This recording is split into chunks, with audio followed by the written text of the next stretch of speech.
a lot of thought was on the weight. Who knew that we were talking about the wrong guy? Mm-hmm. Nobody talked about, myself included, but I thought about it. But what good is that if you don't open your mouth and spit it out? Everybody talked about the 273, but nobody talked about the extra 20 pounds or 19 pounds, whatever it was, 19 and a half pounds that Wilder put on. But one thing that could be said is, did you see the physique on Wilder? I know what you mean, because got my attention too, but I mean, he looked like a Greek god. He was like carved out of stone. But he looked a little bulky. Yeah. He looked a little bulky to me. All I'm going to say, look, it's easy to be a Monday morning quarterback, but I'm just, in hindsight, but I'm just going to say what I was thinking, but I was already in with the Fury side of the equation, with the weight, so I didn't get into it. We didn't make enough of the weight of Wilder, and I'm thinking before the fight, what the frick is he doing at this weight? What? And then I thought, wait a minute. He's the desperate one.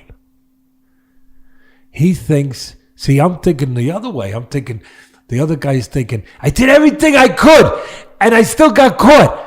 Jesus, what can I do? And the mental state's not going to be right, and the pressure's going to be on him. And I'm thinking all that. But he came up with the answer. His answer was to press.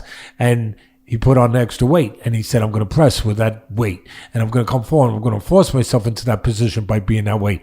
But I never thought about the pressure, the mental pressure, the other side, the flip side of the coin, with Wilder, who did everything he could, and he couldn't keep him down. First time in his career. Think about it.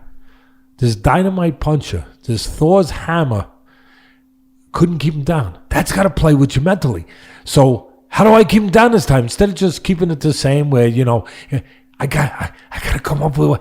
He was desperate. He was the one, even though he kept his title, even though he dropped it twice, he was the one who had the mental clouds that were brewing in his head. The witches, I said on ESPN, there's witches in the attic of Fury. There were witches and ghosts and goblins in the attic of Wilder. You could almost see it in the locker room before the fight, where Wilder was pacing back and forth.